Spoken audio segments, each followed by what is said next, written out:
This is the Art Marketing Minute with Eric Rhoads, author of the Amazon best-selling book, Make More Money Selling Your Art. In the Marketing Minute, we answer your questions to help your art career. Brought to you by artmarketing.com, the place to go to learn more about marketing. Now, here's your host, Art Magazine publisher, Eric Rhoads. Thank you, Jim Kipping, and thank you for joining us today. I am here. My goal is to eliminate the idea of the starving artist. So let's get right to today's questions. Here's a question from Katrina Gorman from San Antonio, Texas, who says or asks, what advice can you give to help follow-up conversations with a collector, a potential buyer? If somebody's interested in your work and they say they need to think about it, when should you follow up with them? And how many times are too many to follow up without feeling like you're bugging them if you can't reach them? Well, Katrina, you're not going to love what I have to say here. I'm sorry. You kind of hit a nerve. I know that this is going to hurt, but when you're approached by somebody, let's say you're in a store and somebody approaches you and says, "Can I help you?" What do you say? "Just looking." So what do you say when you want to not buy something? You say, "I need to think about it." That is a stock term. We all use it. I need to think about it. You don't want to lie to somebody. You don't want to hurt their feelings. So you say, "I need to think about it." Well, those words are the kiss of death. When you hear those words, you are almost dead in the water. I say almost because I'm going to teach you some moves. But anyway, if they need to think about it, they're probably not interested. Now, they might be, but maybe they don't want to be pressured. Maybe they do want to think about it. But usually, it's a way to escape. Now, I'm going to show you a couple of things that are effective. It's going to take some courage. You ready for this, Katrina? Well, first off, you say this. I'm going to give you a little role play here. So it's you. You say, "Are you interested in this piece of art?" And they say, "Well, I don't know. I need to think about it." And then you say, "Well, tell me about it. Tell me about it. What are you thinking?" And then they'll say something. All right. So the idea is just say, when they say, "I need to think about it," you say, "Well, no, tell me about it."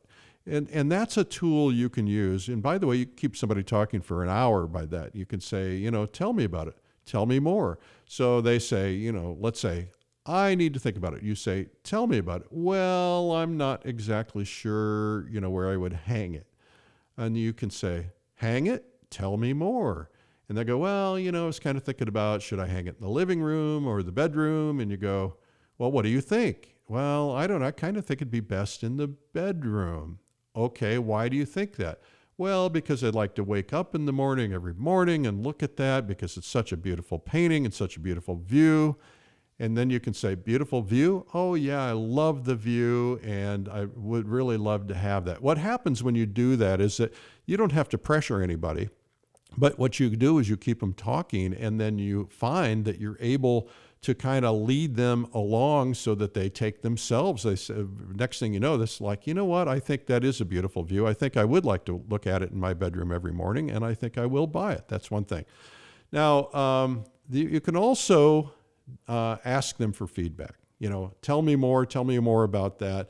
And you're peeling back the onion, and eventually most people will give you the real truth. And usually the real truth is, "I don't like it," or "I don't love it," or "the price is too high," or something like that. Now, you can say this one. This one takes a little bit more courage.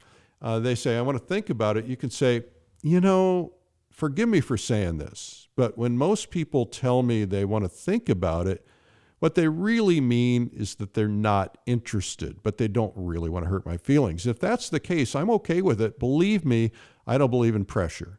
But the problem is, if you tell me you want to think about it and you're not really interested, I'm probably going to be following up with you. I'm going to call you and you're going to be hiding out, not taking my calls. And I'm just going to keep calling and you're going to keep finding messages from me. And, I don't want to really waste your time. And I know you don't want to waste mine. So if you're really not interested in it, just go ahead and tell me that. You're not going to hurt my feelings. And so which is it? Are you simply not interested, or do you really truly need to think about it?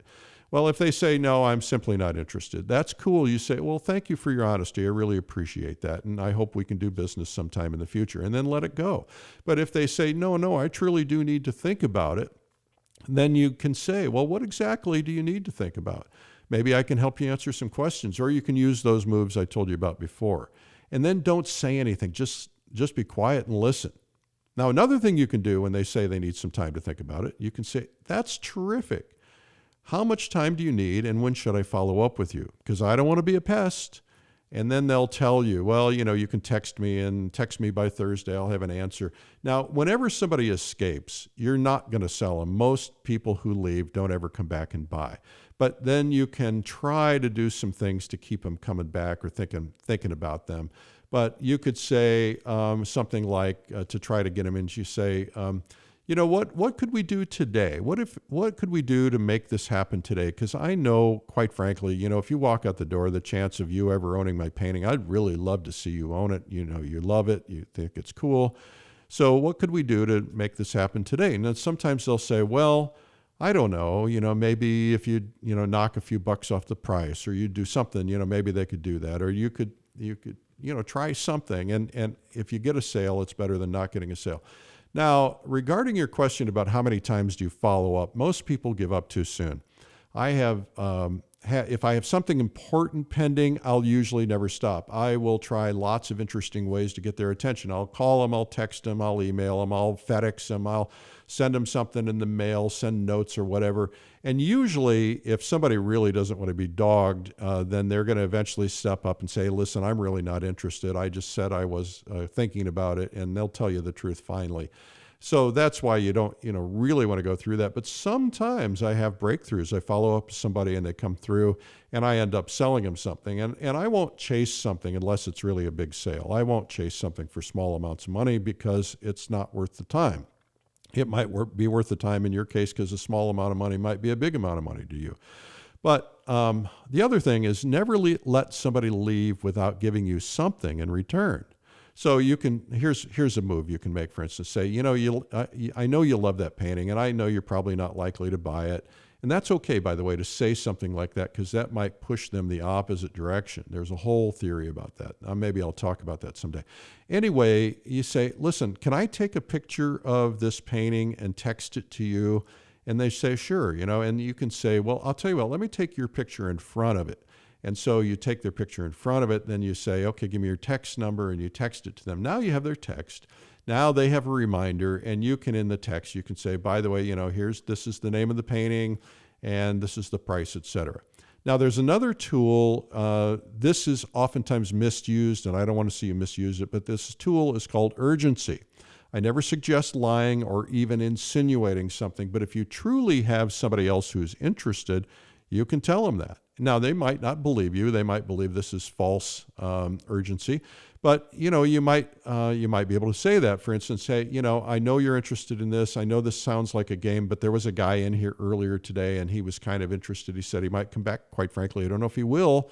But, all of a sudden, this kind of creates a little different chemical reaction. They're like, oh, maybe I ought to do something about this if I'm truly serious about it. Some people, that has a negative effect.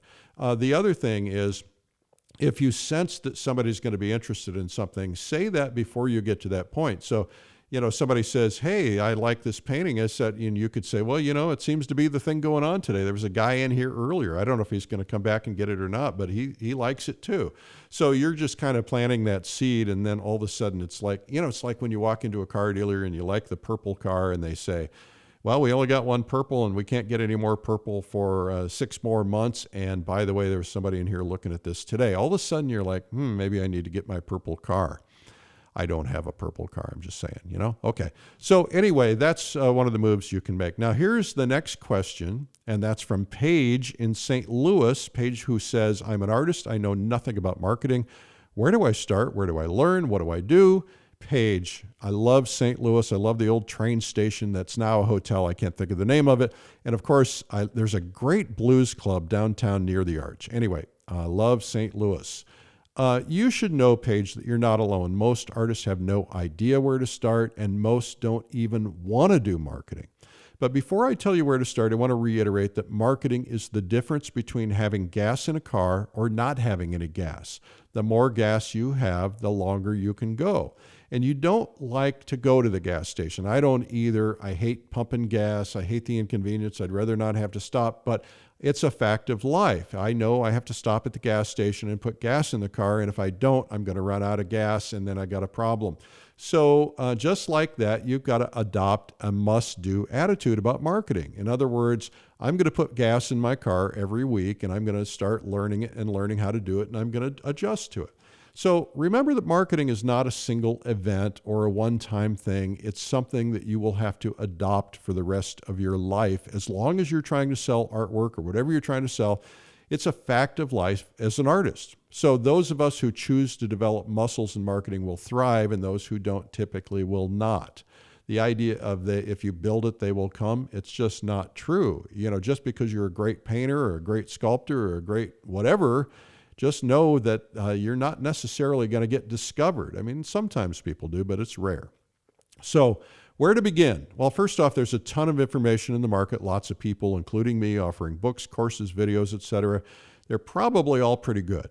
Most people who teach this stuff are probably pretty good. My stuff is based on real life and building businesses. There's no theory in what I do. So mine is tested. I can't tell you about the others.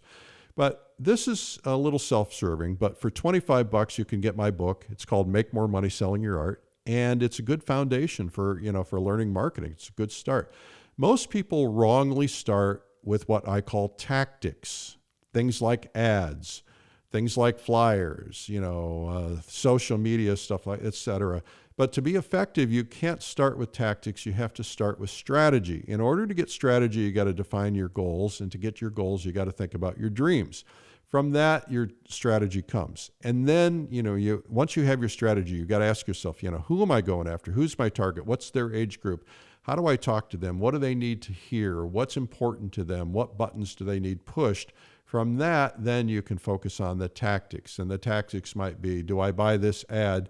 Do I do this flyer? Do I do a postcard? Do I do a website? All of those kinds of things. It's all very overwhelming. My best advice is to take Fridays or one day a week, any day a week. Mondays would probably be a good day too, but take one day a week and say, you know what, for the full day, every week, no matter what, I'm going to work on my marketing. 1 day out of 5, 20%, right? Don't count the weekends. Work on your marketing. Might be reading, it might be watching a video, it might be working on your website, it might be taking a course, it might be working on social media. But if you devote 1 day to marketing and you don't avoid it ever, you will start to develop muscles, and it's like going to the gym. You don't get any action early, but before you know it, you got these big old honking muscles on your arms. Maybe you don't. Anyway, you may not love it, but I don't love going to the gym, but I do it because it's good for me, right? And that's what you got to think about. So Friday marketing is a really great idea. Second thing is dream your dreams, dream big dreams, determine your goals, but each goal has to have clarity and exactness. For instance, if you can't just say, I want to get rich. And by the way, it's not always about money, right? But you can't just say, I want to get rich. You might say, well, I want to make $100,000. To me, that's rich. Or you might say $10,000. You might say, whatever your number is, you've got to have something that's measurable so you can see how you're doing, So you break it into steps. You reverse it. So let's say you want to make $100,000. So you say, how much is that a month? How much is that a week? How many paintings do I have to sell to make that? How many paintings do I have to make to be able to sell that many? How do I market that? How much do I have to spend on marketing? Every dollar that you spend on marketing is more likely to make you money than to cost you money. But most people think of it as a cost. I think of it as a necessity. And I spend a huge amount of money in marketing every year, and it just pays off. Now, sometimes it doesn't. Sometimes I mess it up. Sometimes it doesn't work. You're going to have to learn and experiment. But do one thing, pick one thing. Read my book, pick one thing, and don't try to do 10 things. Just pick one project and work on that, and work on it towards hitting your goals. Do it. Just keep learning from it. Make adjustments. Everything you do is going to help. It might be slower, but don't be in a hurry. Just take your time. Don't spend a lot of money in the beginning. Just ultimately take some time and learn and do something. It's better to do something than to get locked up about, there are 10 things I could do. Which should I do? You can't do all 10 things right away. You have to develop your muscles. And so do one thing, and just do one thing really, really well. Ultimately, we learn by doing. Read a lot. If it's painful, go to seminars or events. I teach art marketing at my conferences, plein air convention, figurative art convention, and so on. So, and sometimes I consult people or do marketing talks or podcast recordings at my events. So, pick something and learn it and do it well. Anyway, I hope this has been helpful for you. Well, this has been the Art Marketing Minute with me, Eric Rhoads. My goal in life is to eliminate the idea of the starving artist and to help your dreams actually come true. So if you want to submit questions, simply email eric@artmarketing.com. And to learn more about marketing ideas, you can visit artmarketing.com. Thanks for listening.